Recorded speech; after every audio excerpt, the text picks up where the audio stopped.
한 주간 잘 지내셨죠?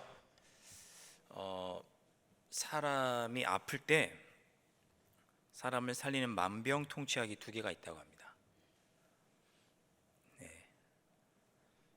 저는 약을 먹으면서 좀 속이 많이 좋아지고 있는데, 사람을 살리는 만병통치약 두 개.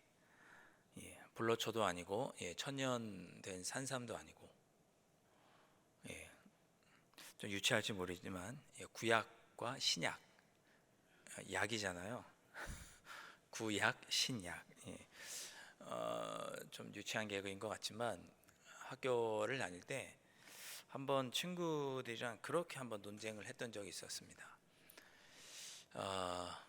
우리의 살면서 많은 문제들이 우리 삶에 다가오는데, 과연 성경 말씀이 그 모든 문제에 대답을 해줄 수 있느냐, 이런 이야기를 한번 이렇게 서로 이야기를 나눴던 적이 있었어요.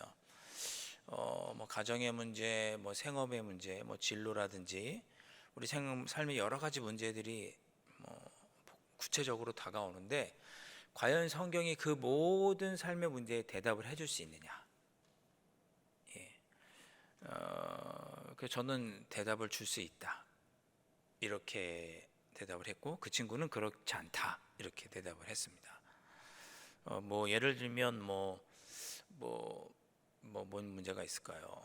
뭐 자녀가 뭐 잘못된 길로 가서 고민이 든다. 뭐 그럴 때 그런 문제는 어떻게 해야 될까? 구체적인 방법은 성경에 나오지 않지만, 저의 생각은 그랬습니다. 어떤 방향으로 자녀들을 우리가 섬기고 돌봐야 할지, 자녀들을 양육해야 할지, 큰 어떤 방향은 성경이 다 제시해 주는 거죠.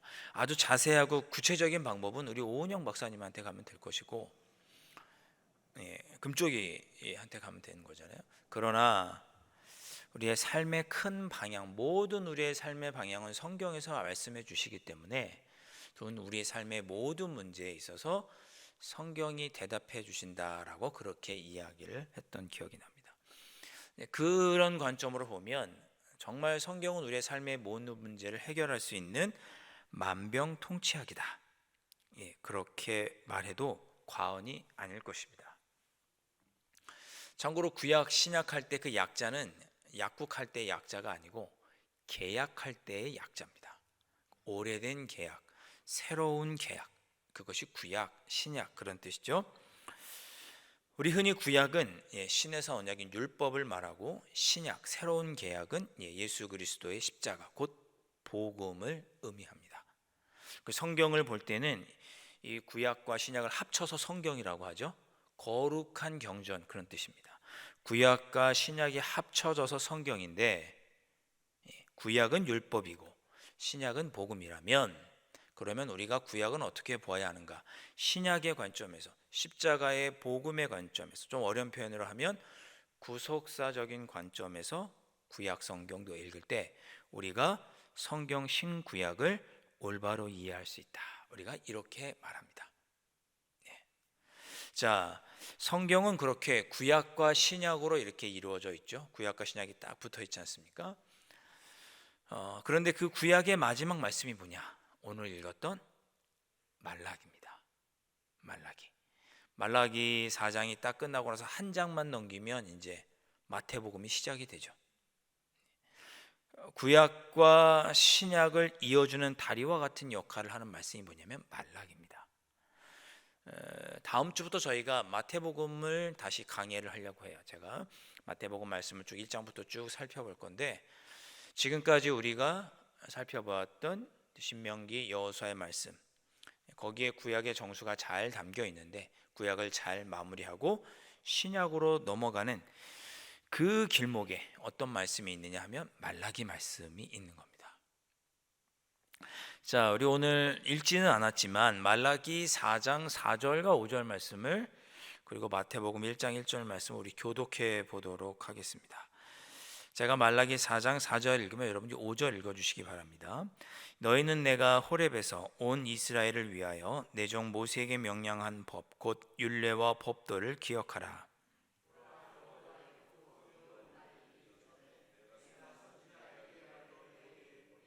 아멘. 마태복음 1장 1절 함께 읽습니다. 아브라함과 다윗의 자손 예수 그리스도의 계보라. 아멘. 여기 보면 세 명이 등장을 합니다. 말라기 4장에 누구 등장하면 모세가 등장해요. 그리고 엘리야가 등장하죠. 원문에는 히브리어 원문에는 6절이 없습니다. 6절이 5절 붙어 있어요. 너희는 그러니까 4절에서는 모세, 6절에서는 엘리야. 그리고 5절까지가 끝이니까 히브리어 성경에서는 붙어 있어요. 그리고 이어지는 바로 다음 절에 누가 나오는 거냐면 예수 그리스도가 나오는 거예요. 성경 순서대로 보면 말라기 4장이 마지막이잖아요. 자, 모세는 구약의 율법을 상징하고 엘리야는 구약의 예언자를 대표합니다. 그러니까 성경의 흐름이 어떻게 가느냐? 율법으로 시작을 해서 우리 신구약 성경은 율법으로 시작을 해서 율법대로 살아야 된다고 하는 엘리야가 하나님의 말씀대로 이스라엘 백성들이 하나님의 율법으로 돌아오라 선포했던 그 엘리야가 중간에 있고 그리고 결국은 누구에게로 가요? 복음이신 예수 그리스도에게로 흘러가는 것이 성경의 흐름이죠. 그 흐름이 말라기 4장에 쭉 이렇게 이어지는 거예요. 그러니까 말라기 4장이 말라기 말씀이 괜히 있는 것이 아니고 말라기 말씀 이후에 마태복음이 오는 것도 그냥 오는 것이 아니고 성경이 66권이 형성이 될 때 구약의 정신을 마무리하고 신약으로 넘어가는데 가장 적합한 말씀이 뭐냐고 생각했냐면 성경이 짜여질 때 말라기 말씀이라고 생각했던 겁니다. 모세로부터 된 율법이 마무리되고 그리고 복음으로 넘어가는 딱 길목에 있는 말씀이 말라기 말씀이 되겠습니다. 제가 다음 주에는 이 예배 시간에 왜 마태복음이 1장을 하면서 왜 사복음서 중에 말라기의 뒤에 이를 이어서 나오게 되는지 네 가지 이유에 대해서 제가 더 설명을 다음 주에 드리기로 하고, 자, 오늘은 말라기 말씀에 좀 더 집중을 해보도록 하겠습니다. 특별히 오늘 엘리야가 매우 중요한데 엘리야는 죽지 않고 하늘에 올라갔잖아요. 엘리야는 죽지 않고 하늘에 올라갔죠. 유대인들은 언젠가 엘리야가 다시 올 것이라고 생각했습니다. 죽지 않고 하늘에 들려졌던 엘리야가 언젠가 다시 오지 않겠는가, 이러한 믿음이 있었어요. 예수님은 이렇게 말씀하시죠. 메시아보다 먼저 올 엘리야가 있었다라고 예수님께서 말씀하십니다. 예수님께서 말씀하셨던 예수님보다 먼저 앞서온 엘리야가 누군가 하면 바로 세례 요한입니다. 예수님께서 직접 언급하세요. 마태복음 17장 10절부터 13절 말씀도 우리 한 절씩 교독해 보도록 그렇게 하겠습니다. 제자들이 물어 이르되 그러면 어찌하여 서기관들이 엘리야가 먼저 와야 하리라 하나이까?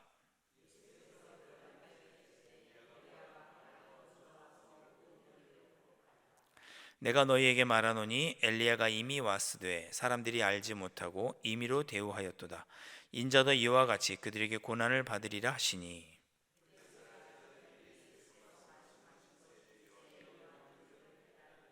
아멘. 마태복음 17장에 보면 죽지 않고 올라갔던 엘리야가 이 땅에 다시 왔는데 그 엘리야가 누구냐면 바로 세례 요한이다라고 말씀합니다.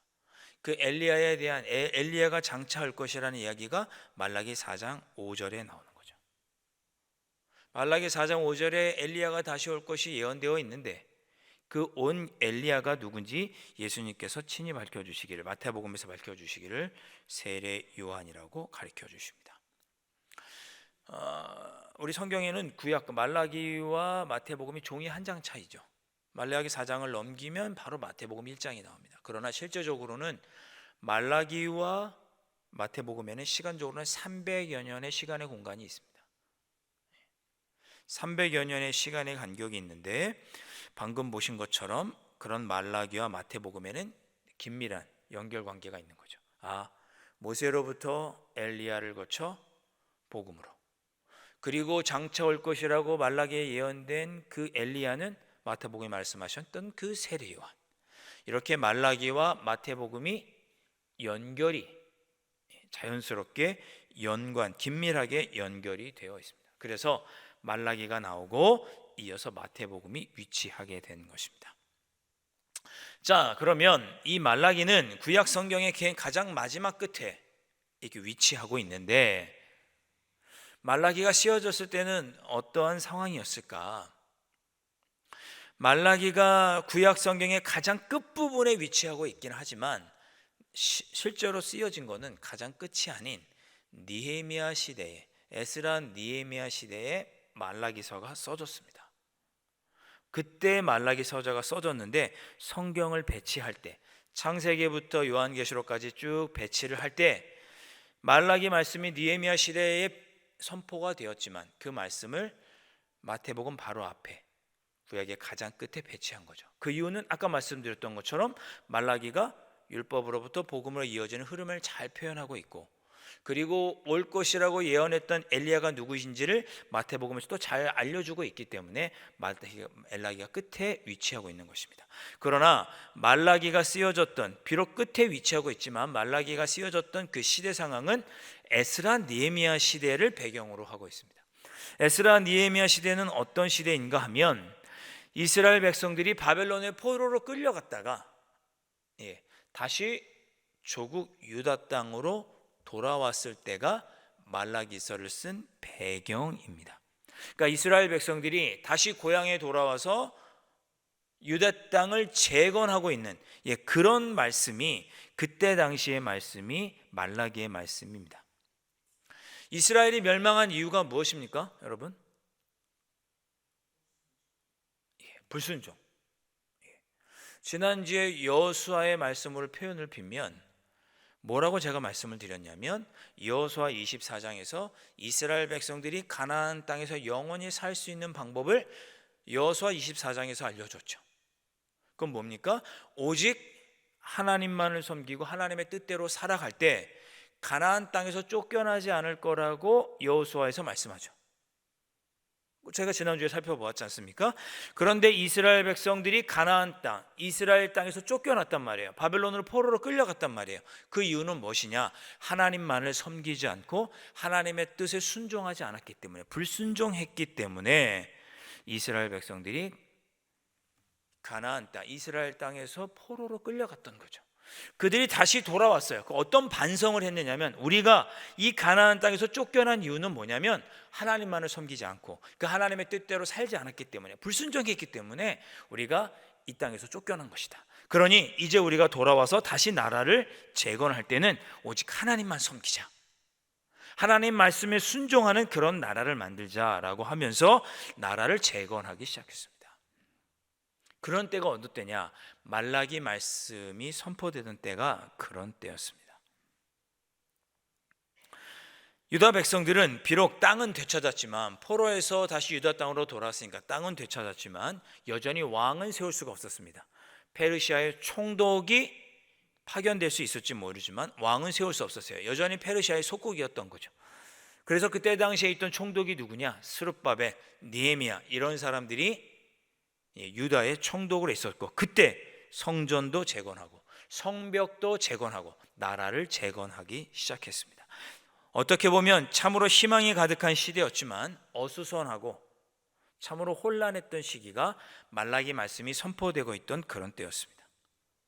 이스라엘 백성들이 유다 땅에 돌아와서 우리가 정말 하나님의 뜻대로 살아야 돼, 우리가 정말 하나님의 뜻대로 살아야 돼, 하나님 말씀에 순종하며 살아야 돼, 하나님만을 섬기며 살아야 돼, 이런 마음을 갖고 유다 땅에 모였는데, 그런데 그런 다짐을 하고서도 인간의 마음이 연약한지라 이스라엘 백성들의 마음이 쉽게 변하여서는 아버지 하나님의 뜻대로 살지 못하고 이방신을 섬기는 일들이 발생하기 시작합니다.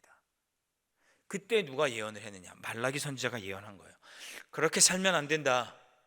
우리가 하나님만을 섬기지 못하고 불순종해서 이 가나안 땅을 빼앗겼는데 다시 돌아와서는 우리가 하나님만을 섬기지 못하고 또 하나님을 섬기지 않고 이방신을 섬기고 하나님의 말씀에 불순종하며 살아야 되겠느냐? 그렇게 이스라엘 백성들을 깨우치고 꾸짖는 말씀이 바로 말라기의 말씀입니다. 자, 말라기 말씀은 그렇게 유다 백성들이 유다 땅을 재건하는 중에 유다 백성들이 하나님만을 섬기고 하나님 뜻대로 살아야 하는데 살지 못하자, 그렇게 살지 못하는 유다 백성들을 지적을 합니다. 그렇게 살아서는 안 된다. 몇 가지를 지적을 하는데 첫 번째 무엇을 지적하느냐? 잘못된 예배와 제사를 드리는 것을 말라기 선지자가 지적을 합니다. 예배 똑바로 드려야 된다 이렇게 지적을 하는 거죠. 자, 말라기 1장 8절 말씀. 우리 다 같이 한번 우리 화면을 보시고 한번 봉독해 볼까요? 시작. 만군의 여호와가 이르노라 너희가 눈먼 희생 제물을 바치는 것이 어찌 악하지 아니하며 저는 것 병든 것을 드리는 것이 어찌 악하지 아니하냐. 이제 그것을 너희 총독에게 드려보라. 그가 너를 기뻐하겠으며 너를 받아주겠느냐. 아멘. 이스라엘 백성들이 성전을 재건하고 다시 예배를 제사를 드리기 시작을 했는데 처음에 성전을 에서 제사를 드릴 때는 너무 마음이 기뻤어요. 성전에 주출돌만 넣는 것만으로도 그들이 눈에서 눈물이 막 흐르고 하나님 아버지 앞에 크게 감사하면서 몇 날 며칠을 잔치할 정도로 마음이 기뻤는데 성전이 지어지고 스룹바벨 때 성전이 지어지고 나서 그들의 마음이 다시 타락한 거예요. 하나님께 정성껏 예배드리려고 하는 마음은 사라지고 형식적으로 예배드리려고자 하는 마음들이 그냥 형식적으로 예배드리는 그런 모습이 다시 나타난 거예요. 오늘 표현을 보세요. 너희가 하나님께 드리는 그 제물, 그 제물을 총독에게 가지고 가봐라. 그럼 총독에게 그것을 보고 기뻐 받겠느냐? 이런 형편없는 제물을 가지고 오는데 이제 그런 뜻이에요. 너희들이 하나님께 바치는 이 제물이 얼마나 형편없는지 그 제물을 하나님께 드리기 전에 먼저 총독에게 갖다 줘봐라. 총독도 받지 않을 그런 제물을 너희들이 지금 하나님께 드리고 있지 않느냐라고 말하면서 하나님 앞에 지금 예배드리는 이스라엘 백성들의 마음이 정성되지 못하고 영과 진리로 정말 진실되게 전심으로 하나님께 예배드리지 못하는 그들의 마음을 꾸짖습니다. 왜 정신 차리지 못하느냐? 하나님께 온전한 마음으로 예배드리지 못하느냐? 우리가 하나님을 온전히 섬기고 하나님께 온전히 예배드리지 못해서 멸망했는데 왜 정신 차리지 못하느냐? 지금 말라기가 그렇게 꾸짖는 거죠. 사랑하는 성도 여러분, 오늘 이 자리에서 여러분 하나님께 예배드리고 계십니다. 그렇죠? 예배드리고 계시잖아요. 저도 늘 예배 전에 말씀 전에 두렵고 떨리는 마음으로 기도하고 예배를 드리고 말씀을 증거합니다마는 여러분 우리의 예배 생활이 형식적인 예배 생활이 되어서는 안 되겠죠. 그런 마음이 될 때 그런 마음은 하나님이 기뻐하시는 마음이 아니라고 지적을 하면서 그렇게 예배 드리지 말라고 지적을 합니다. 특별히 이스라엘 백성들이 올바로 예배 드릴 수 있도록 인도해야 했어야 할 제사장들이 오히려 하나님의 뜻대로 율법으로 백성을 올바로 다스리지 못하고 잘못된 예배를 드렸습니다. 제사장들을 꾸짖는 내용이 나와요. 말라기 제일 처음 1장부터 나오는 거죠. 예배 잘 드려야 한다. 여러분 교회는 예배를 드리는 것이 본질이에요. 우리는 예배 드리기 위해서 모여 있는 공동체예요. 우리는 예배를 잘 드려야 됩니다. 인간의 창조의 목적을 어렵게 표현을 해서 우리 인간의 창조의 목적이 하나님을 영화롭게 하는 것이다. 우리 헌법에도 나와 있고 그렇죠. 그런 것까지 가지 않더라도 우리의 신앙이 어디에서 시작이 되는지 여러분 잘 생각해 보셔야 합니다. 어디서 우리의 신앙은 시작을 하느냐? 예배에서부터 시작을 합니다. 예배를 잘 드린 다음에 선교가 있고 예배를 잘 드린 이후에 봉사가 있고 예배를 잘 드린 이후에 교육이 있고 친교가 있는 것이지 예배를 드리지 않고 하는 선교는 올바른 선교가 아니고 예배 드리지 않고 하는 교육은 교육이 올바른 교육이 아닌 것입니다. 사실 우리 교사 선생님들 여기도 조금 계시지만 우리 교사 선생님들은 먼저 예배를 드리셔야 돼요. 주일 예배, 일부 예배 드리시고 교사를 하셔야 맞는 거예요. 우리가 함께 예배 드리지 않고 어떻게 우리가 영으로 우리가 채워지지 않고 우리가 어떻게 아이들에게 꼴을 먹이겠어요? 그렇죠? 예배를 드리지 않고 올바로 하나님께 예배를 드리지 않고 행하는 봉사나 친교는 잘못된 거예요. 주방에서 봉사하시기 전에, 차량으로 봉사하시기 전에 먼저 뭐부터 하셔야 돼요? 예배부터 드리셔야 돼요. 우선순위가 자꾸 바뀌면 안 돼요. 저희는 봉사하기 위해서 교회 오는 것이 아니에요. 1차적으로 예배 드리기 위해서 교회 오는 거예요. 이것을 자꾸 잊어버리면 우리의 신앙은 약해질 수밖에 없고 잘못된 길로 갈 수밖에 없습니다. 그것을 말라기 선지자가 지적하는 거예요. 너희들이 올바른 예배를 드리지 못하고 하나님께 올바른 영광을 드리지 못해서 나라를 빼앗기고 바벨론의 포로로 끌려갔는데 왜 돌아와서 똑같은 실수를 반복하느냐? 왜 올바른 예배를 드리지 않느냐라고 제사장과 백성들을 지적하는 거죠. 여러분, 우리의 신앙생활의 출발은 항상 우리의 삶의 모든 문제, 우리의 삶의 모든 문제를 하나님의 말씀이, 우리의 신앙이 해결할 수 있다면 그 우리의 삶의 모든 문제를 해결할 수 있는 첫 번째 실마리가 어디냐? 예배라는 것입니다. 예배 드리셔야 돼요. 예배를 잘 드리셔야 돼요. 자, 그렇게 예배를 잘 드릴 것을 말라기 선지자가 지적하고 있고, 두 번째로 무엇을 지적하는가? 두 번째로 지적하는 것은 이스라엘 공동체의 가정이 파괴되고 있는 모습을 말라기 선지자가 말라기 2장에서 지적을 합니다. 왜 너희들이 이렇게 가정이 이렇게 파괴되느냐? 더 구체적으로 얘기하면 왜 자꾸 그렇게 이혼하느냐라고 지적을 합니다. 자, 말라기 선지자가 선포할 당시에 이스라엘 백성, 유다 백성들이 갖고 있던 그 이스라엘 공동체가 갖고 있는 가정의 문제가 무엇인지 말라기 2장 16절을 우리 함께 또 읽어보시도록 하겠습니다. 시작. 이스라엘의 하나님 여호와가 이르노니 나는 이혼하는 것과 옷으로 학대를 가리는 자를 미워하노라. 만군의 여호와의 말이니라.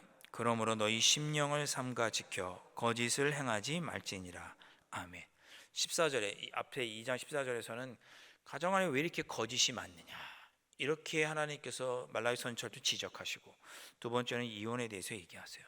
그냥 무턱대고 이 헤어지는 이런 이혼을 얘기하는 것이 아니라 남편들이 아내를 학대하는 거예요. 폭력을 행하는 거예요. 그래서 여인들이 자기가 이렇게 폭력 행하는 것을 옷으로 이렇게 가리는 거예요. 그것을 하나님이 지적하시는 거예요. 왜 남편들이 가정 안에서 아내를 그렇게 폭행하느냐? 그리고 왜 그렇게 이혼하고 다시 이방 여자들과 재혼하려고 하느냐? 이 문제를 지적을 하시는 거예요. 단순히 어떤 성격 차이나 어떤 이유로 이혼하는 그런 것이 아니고 남자들이 이방 여인과 재혼하기 위해서 쉽게 아내를 버리고 가정 안에서 폭력을 행하는 그 문제를 가지고 말라기 선지자가 지적하는 거예요. 이 문제는 나중에 여러분 느헤미야를 읽어보시면 느헤미야에서 똑같이 지적을 합니다. 이방 여인과 결혼하는 것은 그냥 이방 여인이 있으니까 결혼한 이런 차원이 아니에요.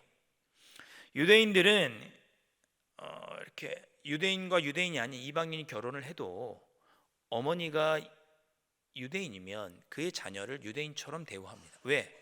어머니가 양육하니까. 어머니는 유대인으로서 하나님의 말씀으로 양육하니까.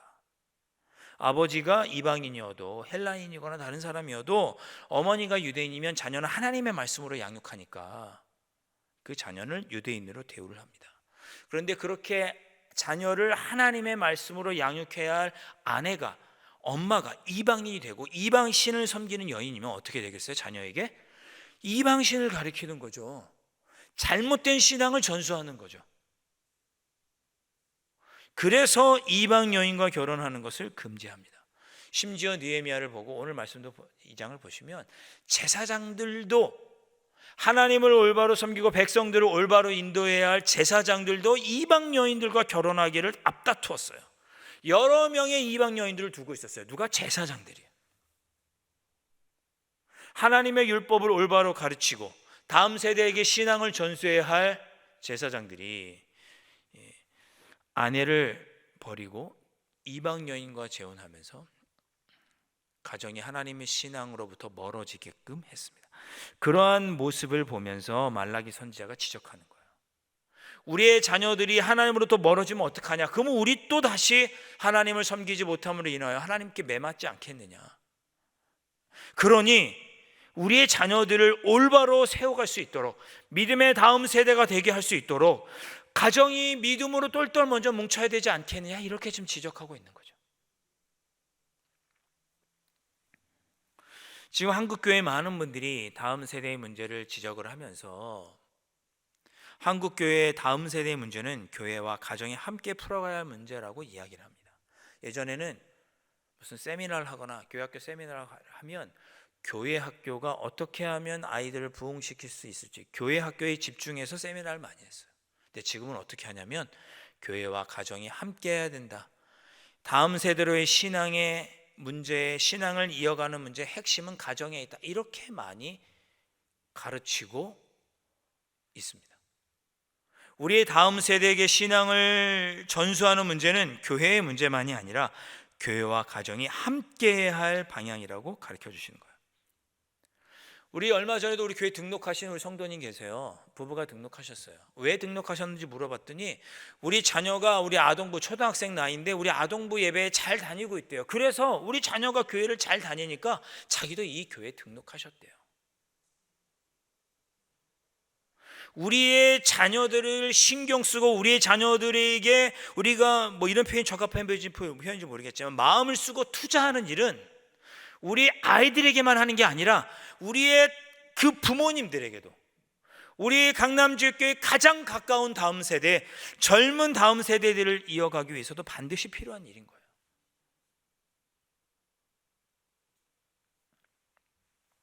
신앙의 다음 세대를 이어가는 문제는 매우 중요한데 그 문제는 어디서부터 시작이 되느냐? 가정에서부터 시작이 됩니다. 그런데 말라기는 선지자가 보니 지금 유다 땅에서 돌아온 다시 나라를 재건해가는 그 사람들의 마음속에 가정을 중요시 여기는 마음이 없는 거예요.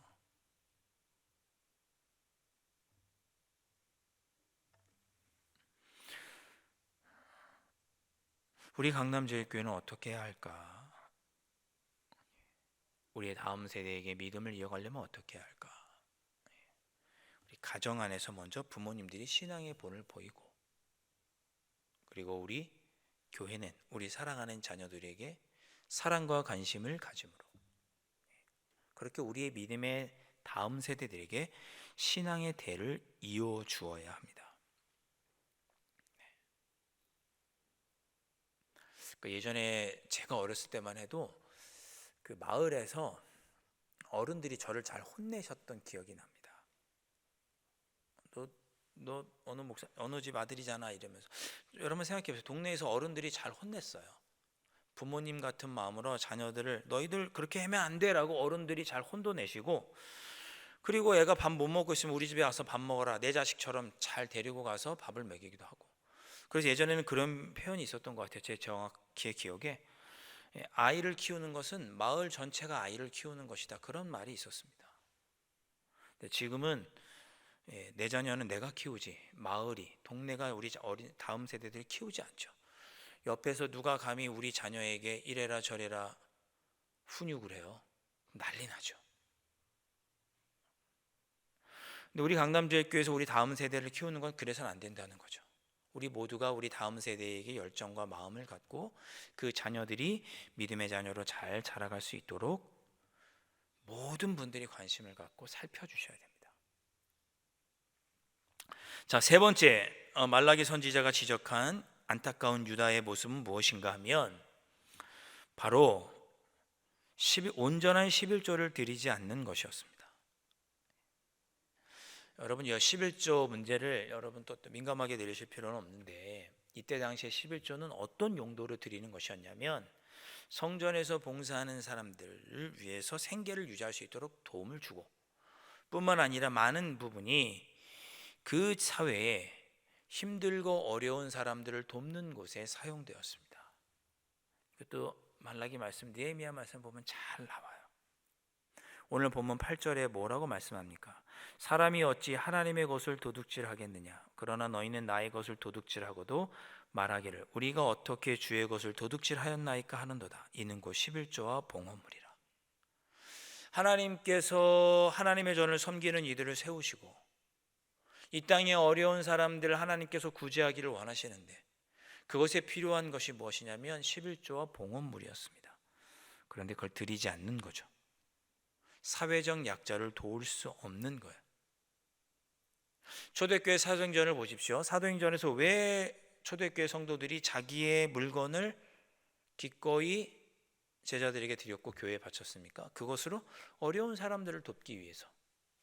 11조의 정신을 제대로 발휘한 것이 초대교회죠. 그렇기 때문에 11조는 사회에 하나님의 사랑을 나누고 세상을 따뜻하게 하는 곳에 사용하는 하나님의 제물이었습니다. 근데 11조를 온전하게 드리지 않았어요. 그것은 사회가 올바로 기능하지 못하게 하는 일이었습니다. 여러분, 헌금도 하나님께 잘 드리십시오.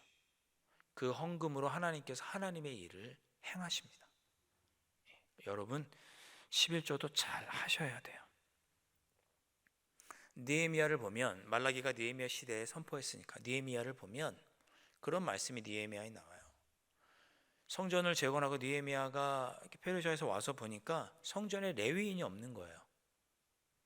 성전을 섬겨야 할 레위인이 없는 거예요. 이상하다, 왜 성전을 섬겨야 될 레위인이 없지 하고 찾아보고 이유를 알아보니까 11조를 드리지 않았어요, 이스라엘 백성들이. 그래서 레위인들이 먹고 살 게 없어요. 그래서 어떻게 해요? 자기의 먹고 살 것을 찾아서 성전을 버리고 나가서 생계 유지를 위해서 다른 일을 하는 거예요. 그래서 느헤미야가 개혁을 한 거예요. 온전한 11조를 드려서 사회를 구제할 뿐만 아니라 레위인도 충분히 생계를 유지할 수 있도록, 그래서 그가 온전히 성전을 섬기는 일을 전념할 수 있도록 그렇게 개혁을 합니다. 온전한 11조를 드려야 돼요. 우리와 비교할 수는 없겠지만 캄보디아에서 들리는 선교 소식을 듣다 보면 안타까운 일이 한두 가지가 아닙니다. 제가 아는 선교사님이 캄보디아의 라이프 대학이라고 하는 곳에 계시는 분에게 저한테 이렇게 어떻게 우연한 기회에 연결이 돼서 저한테도 그 라이프 대학 그 선교지의 이메일로 계속 보내주세요. 전에도 제가 말씀드렸지만 그 캄보디아에 중국 자본이 많이 들어왔습니다. 카지노가 많이 세워졌어요. 특별히 이 선교사님이 보내주는 것은 캄보디아에서도 해변 지역입니다. 시아누쿠빌이라고 하는 해안가 지역이에요. 거기를 중국이 100년간을 임대합니다. 그리고 거기를 자기들의 군사기지로 쓰려고 하는 거죠. 그리고 거기다 엄청난 카지노를 짓습니다. 중국 사람들이 직접 와서 일해요. 자기 중국 경기 부양을 위해서 그렇게 한 거죠. 그런데 문제는 뭐냐면 거기에서 일하는데 통역을 하고 또 일할 고급력의 인력이 필요한데 영어도 좀 할 줄 알아야 되고.